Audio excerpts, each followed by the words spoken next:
Hey y'all, N4H here with W4KWM piloting Rusty, the trusty SOTA mobile. 8.4 miles, turn left to Swan Creek Road, and then turn right. We are leaving. It's the day before Memorial Day, and we are headed to Wildcat Mountain. We're going to camp out and do some SOTA.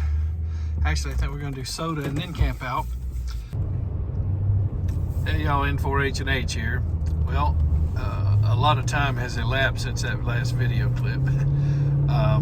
We've traveled about 2 hours to North Georgia, and we're approaching the trailhead for Wildcat Mountain. That's W4G stroke NG-020 Wildcat Mountain. It's off the AT, Appalachian Trail. We're not going to in a quarter mile, turn right. But if we did, there's a shelter there. We don't need it. We're going to camp on top of the summit. But like I said, there is a shelter. So the trail, turn right, then left, you will arrive at your destination. This is where we're going to park. Man, it's pretty busy today. Oh wow, are you serious? Look at that. Well, okay, we're gonna have to park in the dirt. Hey, W4KWM, N4H here. So we're just getting started on the trail. If you look down that way, you can still see the highway. I forget how long of a hike this is, maybe a mile. It is a little bit steep in the beginning, but once we reach the intersection of where the Whitley Gap Trail branches off from the Appalachian Trail, it levels out a little better. This first section is the steepest part. Okay, got to make a switchback turn here. Let me get both hands on the trekking pole. Hey y'all, N4H back with you. So see that marker, that little sign? To the left is where we're going. That's the Whitley Gap. It takes you to the Whitley Gap shelter. But this is the Appalachian Trail we've been on from the road down there. And to stay on the Appalachian Trail, you'll make a right, a hard right, and go that way. But we're gonna take and look for see the white blaze on the trees? That white blaze is Appalachian Trail. If it's an off trail, it's gonna be blue, see, or some other color. So see, Whitley Gap Shelter, 1.2 miles. We're not going to the shelter, we're just going to the summit, which is a peak. The shelter is down in a valley on the other side. So this part here is not as steep as that first part. We had to gain 200 feet of elevation, I believe it was, in that first little bit. Now it'll level out a little bit, but we got further to travel. Back with you in a bit. Okay, y'all, we're approaching the summit of Wildcat Mountain, and as you can see, it's rock everywhere. We're gonna try to find a place soft enough and, well, with no rocks, so we can set up our tents. So check in a few. Oh, look out, by the way. This rock outcropping provides a good view.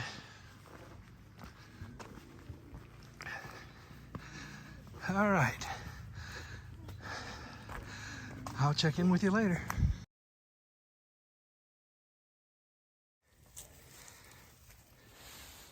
Hey Emmy, it's my first time to get to use this. You and Tim gave it to me for Christmas a few years ago. Well, this comes in handy. You can get a rock to pound them in like Wayne did. Look over it. But anyway, setting up my my footprint, as they call it, for my tent. But this comes in handy: hatchet, hammer, wrench. So there you go. Well, there we are, campsite set up. We're gonna operate some SOTA now.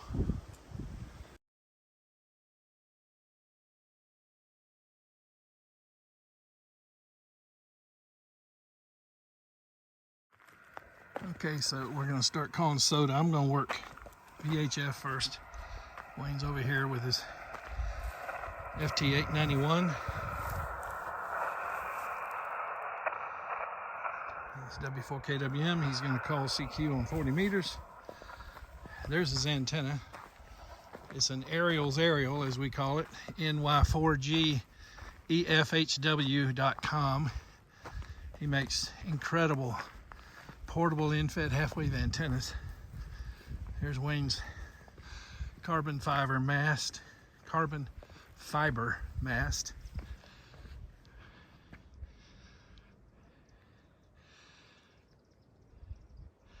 And the yellow wire, if you can see that, that's the antenna. And you might be thinking, well, that's not very high off the ground. That's true. My friend Joel KC4WZB, he'll drape his antenna across tree limbs just above head high. Just drapes them across. But look how high we are above average ground, so doesn't matter. In-fed half wave will work just fine.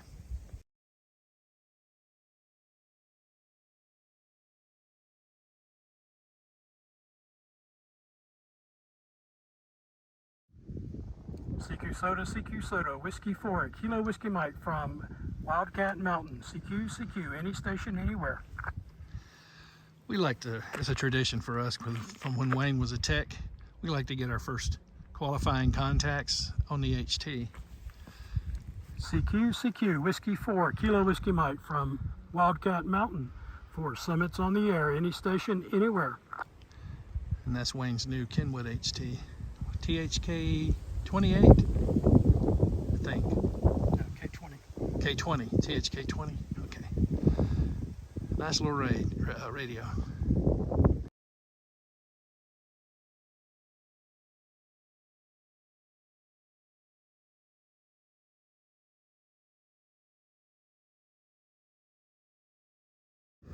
Hey y'all, chili mac and beef.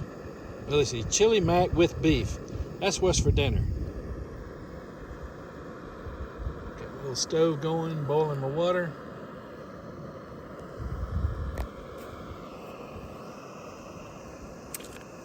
The utensils. That water's smart. I hope it's gonna make me smart. So yeah, here we are camping out on Wildcat Mountain. We've already operated our SOTA activation for the day. A lot of contests going on, so it was tough for the QRP rig, but I did get some CW contacts on 20 meters and 40 meters. A few. Wayne did really well on sideband, running 45 watts with his FT-891. I, of course, was running my little mountain topper MTR4B V2. So what we're going to do is, it's approaching almost 8 o'clock here in the east, which is going to roll over to a new SOTA day. So even though we won't get any more activator points, the chasers can chase this one again for 8 more points, because they can get the points every day, every 24 hours. So we're going to wait till 00 Zulu and operate again, and give the chasers some more opportunities to double up on the points there. Hey, thanks for coming along with us. I'm going to finish boiling this water and have my dinner.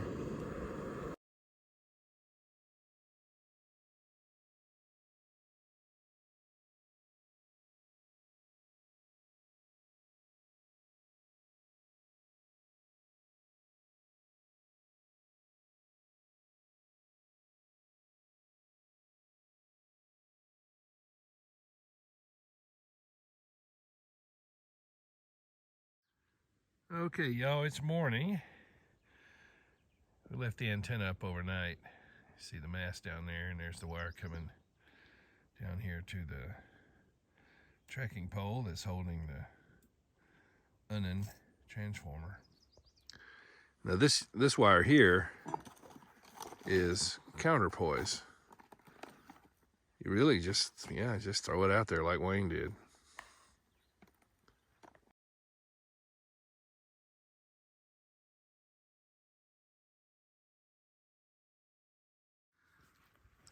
Hey y'all, so it's morning time. Look out there.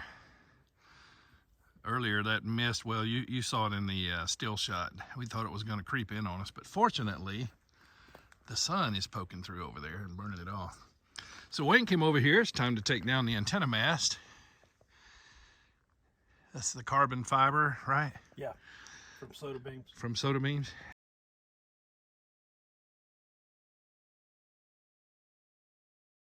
And I wanted y'all to see how he secured it, because it was very windy when we got here. In fact, it was windy all into the night. So those are, what do you call those things? Gear ties. Gear ties. I mean, I've got some, but I didn't know what to call them. And but he secured it there, but also he didn't want it to. You don't want the base to flip out. Yeah. So look how he secured the base. Wayne explain that. That's just 2 tent pegs, and then I took a gear tie and wrapped around them, so you can't move. How about that? Let me zoom in on that. Yeah, y'all see that? So 2 tent pegs and then the gear tie create a little, I guess sort of like a Christmas tree base. Yeah, just lashed it down. And I mean, we had some, what would you say those winds were? We were getting 20-mile-an-hour winds. 20 mile an hour, It was at least. breezy. There were some gusts in the middle of the night that was insane, but yeah, so that's it. That's what's holding up the carbon fiber mast. And then there's the aerial, as we call it, the NY4G EFHW, headed back over there toward the tents to our operating position. Short range antenna. Short range antenna. Oh yeah, so by the way, at the end of this video, I'll try to post my log with my QRP CW rig, 5 watts. I got a contact in Germany over 4,000 miles away, 46 something. DJ5 Alpha Victor, DJ5 Alpha Victor with 5 watts and that antenna. You know, people often ask, how in the world can the antenna work when it's no further off the ground? I mean, that's its peak. You look over here, look at that. But look out there. The height above average ground is incredible. My friend Joel, KC4WZB, he will just drape the wire, and you've seen this in a previous video. He just kind of drapes the wire above, just above head high across multiple limbs. So he gets out just fine. I'm gonna leave you with the sun there.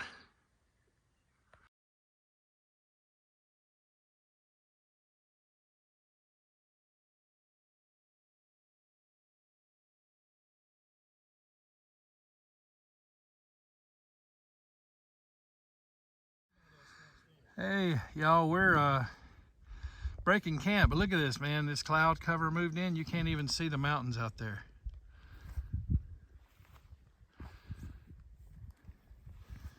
We're over here breaking camp. Sun's coming up here in the east.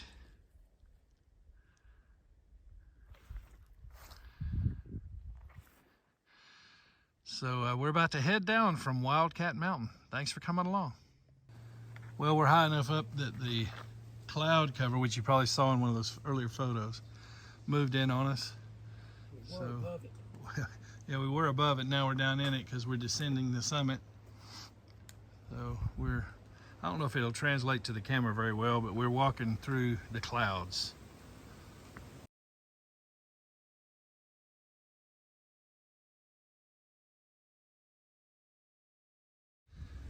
Hey y'all, we've come to a fork in the trail. You know, when you come to a fork in the trail, take it. Don't take the spoon or the knife though, sorry, bad joke. But yeah, this is the intersection. We're on the Whitley Gap Trail right now. There's that sign I showed you earlier. So we're going to take a right.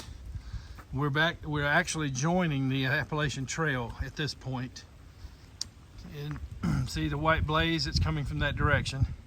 You can see we're still walking in the clouds. So we're going to take a right. This is going to be our way back down to the parking lot. I love it when somebody installs stairs. Thank you.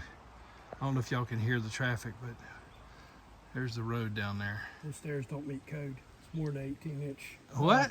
They don't meet code. Well, they'll work for what we need. Okay, well, hey, this is N4H. As you can see, we're back at the truck heading out. Look at the fog. Oh man, it's very thick. So we're gonna head on over to some friends of ours who are fellow SOTA activators, husband and wife team, Mark and Jean, AE1MS and AE1JS. And we're gonna visit with them before we head back home. So thanks so much for coming along with us on this Summits on the Air outing to Wildcat Mountain in North Georgia. This is N4H saying 73.